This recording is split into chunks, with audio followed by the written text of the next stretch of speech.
स्वागत है एक बार फिर से आपका हमारे यूट्यूब चैनल में। आज दूसरा पार्ट है आईबी दिसंबर जो 2018 में एग्ज़ाम हुआ था।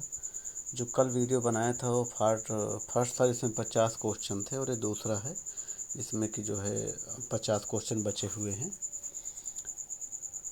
तो आइए देख लेते हैं एक एक करके। तो जो भारतीय साक्ष्य अधिनियम की धारा 118 के तहत एक व्यक्ति तभी सक्षम गवाह माना जाता है अगर वह जो उसे प्रश्न दिए गए हैं समझ में आते हैं और उम्र के बावजूद तर्क संगत उत्तर देने में सक्षम है, वही सक्षम व्यक्ति गवाह माना जाएगा। जो दूसरा क्वेश्चन है, भारतीय साक्ष्य अधिनियम की धारा 43 के तहत निम्नलिखित में से कौन सा निर्णय अप्रासंगिक है? तो आपराधिक अदालत करने का निर्णय, अगर कोई आपराधिक आप काम करते हैं तो वह अप्रासंगिक होगा धारा 43 के अंतर्गत। और जो तीसरा क्वेश्चन है, भारतीय साक्ष्य अधिनियम किस धारा के तहत किसी गवाह को अपनी याददाश्त को ताज़ा करने का अधिकार दिया गया है? यानी कि आप अपनी याददाश्त को ताज़ा किस धारा के तहत कर सकते हैं? धारा 159 के तहत कर सकते हैं। मंद मस किसके द्वारा जारी किया जाता है? तो उच्च न्यायालय के द्वारा और सुप्रीम कोर्ट के द्वारा भी जारी किया जाता है। और जो अगला क्वेश्चन है, वो शासन ट्रिब्यूनल प्रावधान किसके द्वारा जोड़ा गया है? तो 42वां संविधान संशोधन के द्वारा जोड़ा गया है। निःशुल्क कानूनी सहायता संबंधी प्रावधान किस में दिया गया है? तो कौन सी धारा में दिया गया है? निःशुल्क प्रावधान धारा 304 में दिया गया है। यानी कि जो भी गरीब लोग हैं उनको किस धारा के अंतर्गत आप जो है निःशुल्क वाद दायर कर सकते हैं? तो धारा 304 के तहत। फिर 8वां क्वेश्चन है कि सीआरपीसी के निम्नलिखित प्रावधानों में से यह कौन सा प्रावधान है जिसके तहत पुलिस अधिकारी द्वारा गिरफ्तार किए गए व्यक्ति को 24 घंटे के भीतर मजिस्ट्रेट के सामने प्रस्तुत करना होगा? तो यह है धारा 57 के अंतर्गत किसी व्यक्ति को मजिस्ट्रेट के सामने पेश करना पड़ेगा। और सीआरपीसी की धारा 164 के तहत कबूल किया गया बयान कौन दर्ज कर सकता है? तो जो 164 के तहत बयान दर्ज किया जाता है वो पुलिस अधिकारी भी अपने सामने और जो है दर्ज कर सकता है, या फिर न्यायिक अधिकारी, दोनों दर्ज कर सकते हैं। और 10वां क्वेश्चन है कि दलील सौदा से संबंधित प्रावधान निम्नलिखित में कौन से अपराध में लागू नहीं है? तो सामाजिक आर्थिक अपराध में लागू नहीं है और महिलाओं के खिलाफ अपराध में लागू नहीं है। यानी इन दोनों में जो है ये दलील सौदा लागू नहीं होता है।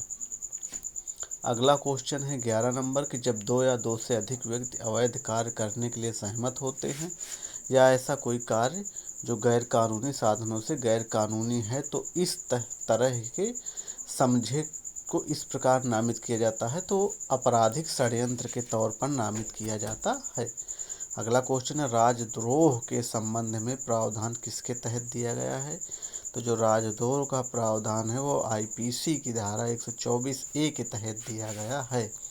राज्य परिषद के पूर्व पदाधिकारी अध्यक्ष कौन होते हैं? तो उपाध्यक्ष होते हैं। और 14वां क्वेश्चन है कि भारत में संपत्ति का अधिकार अब क्या है? तो अब हो गया है संवैधानिक अधिकार। संपत्ति का अधिकार अब एक संवैधानिक अधिकार है। और कहीं कहीं पे जो है कानूनी अधिकार भी दिए हुए हैं, लेकिन जो इस बार पेपर बन के आया था उसमें आंसर यही था कि भारत में जो संपत्ति का अधिकार है वह एक संवैधानिक अधिकार है। 15वां क्वेश्चन है कि अगर कोई बंदी व्यक्ति है तो उसके शरीर को कैसे छुड़ाया जा सकता है? तो बंदी प्रत्यक्षीकरण के माध्यम से। और 16वां क्वेश्चन है कि प्रतिनिधिमंडल को संविधान में कब संशोधित किया गया था? दिल्ली कानून अधिनियम के द्वारा।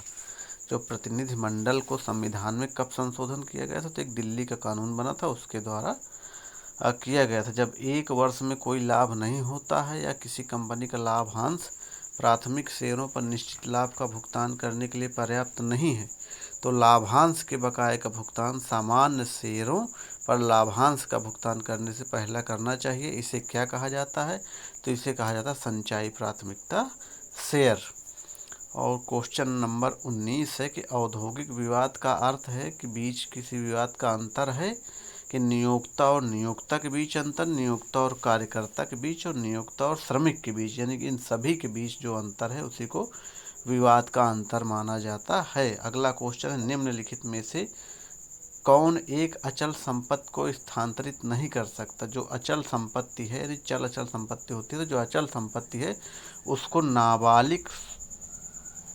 एक नाबालिग जो अभिभावक है वह जो है स्थानांतरित नहीं कर सकते हैं। और अगला क्वेश्चन है कि लिंस पेंडेस के सिद्धांत को किस प्रमुख मामले में समझाया गया? तो बेलानी बनाम समान के मामले में समझाया गया है। अगला क्वेश्चन है कानूनी सहायता से मुक्त करने का अधिकार को भारतीय संविधान के किसमें रचना? तो 21 के तहत रचा गया है। अगला क्वेश्चन है मौलिक अधिकार के रूप में निम्नलिखित मामलों में मान्यता दी गई है? तो कार्ड बनाम महाराष्ट्र राज्य के मामले में मान्यता दी गई है। किस देश में पल की अवधारणा उत्पन्न हुई? तो पल की अवधारणा हुई है संयुक्त राज्य अमेरिका से। अगला जो क्वेश्चन है कि जो प्रश्न इस तरह से किया जाए कि उसका उत्तर पूछने वाले से उपेक्षित उत्तर मिले तो ऐसे प्रश्न को सूचक प्रश्न कहते हैं। हिंदू विवाह अधिनियम 1955 के तहत युवावस्था का विकल्प तलाक का एक आधार है तो सिर्फ पत्नी के लिए है।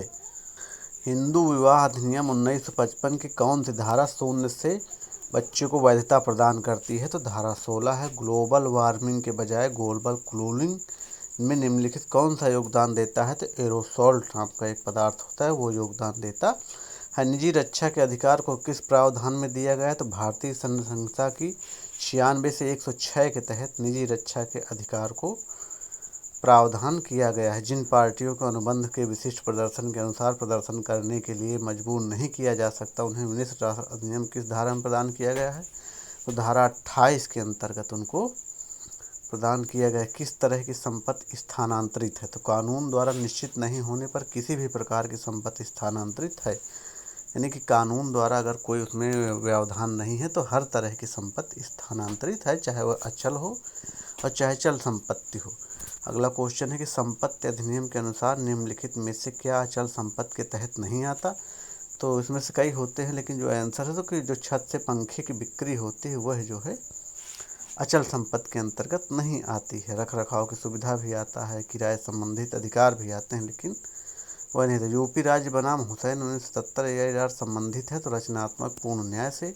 आयकर अधिनियम 1961 के तहत किस धारा में कहा गया है कि अन्य व्यक्ति की आय को कुल आय में शामिल किया जाएगा? तो धारा 65 से 60 से 65 में कहा गया है। किस वर्ष को हर साल अप्रैल के पहले दिन से शुरू होने वाले 12 महीने के लिए जाना जाता है? तो जो निर्धारित वर्ष है उसी को जाना जाता है। सूचना प्रौद्योगिकी संशोधन अधिनियम 2008 का कौन सा अनुभाग इलेक्ट्रॉनिक माध्यम से बनाए गए अनुबंधों की वार्ता से संबंधित है? तो धारा 10A। संसद के दोनों सदनों की संयुक्त बैठक किसके द्वारा बुलाई जाती है? तो राष्ट्रपति के द्वारा बुलाया जाता है। जहां नाबालिग के साथ अनुबंध किया जाता है उन्हें विशिष्ट राहत नहीं दी जा सकती है, ना ही मिल सकती है, यानी वो अवैध अनुबंध होगा। किसी व्यक्ति द्वारा विशिष्ट चल संपत्ति पर कब्जा किए जाने पर इसे किस तरीके से निकलवाया जा सकता है? तो सिविल प्रक्रिया संहिता 1908 के तहत उसे निकलवाया जा सकता। अगला जो क्वेश्चन है कि विशिष्ट राहत अधिनियम की धारा 39 किससे संबंध है? तो यह धारा जो है उपयुक्त में से कोई नहीं है। ना उपकरण रद्द कर सकते हैं, ना उपकरण के पंजीकरण, ना उपकरण की शुद्धता से, यानी इसे किसी से संबंधित नहीं है। अगर कोई गूंगा गवाह अदालत में लिखित रूप में सबूत दे सकता है तो उसको मौखिक सबूत माना जाएगा। भारतीय साक्षर अधिनियम के अंतर्गत कौन सी अदालत नहीं है? तो न्यायाधीश, मजिस्ट्रेट या मध्यस्थता, ये दोनों जो है अदालत नहीं है। मोटर वाहन अधिनियम 1988 के निम्नलिखित में से कौन सी धारा मालिक शब्द को परिभाषित करती है? तो जो मालिक शब्द को परिभाषित करती है वो धारा 230 है। और कंपनी अधिनियम 1956 की धारा 3 में परिभाषित कोई कंपनी है? तो कोई कंपनी है जो खंड C में निर्दिष्ट सरकारी कंपनी के अलावा है वही परिभाषित कंपनी मानी जाती है। तो आज की वीडियो में बस इतना ही दोस्तों, नमस्कार। देख लीजिएगा, बहुत ही जो है अति आवश्यक वीडियो है।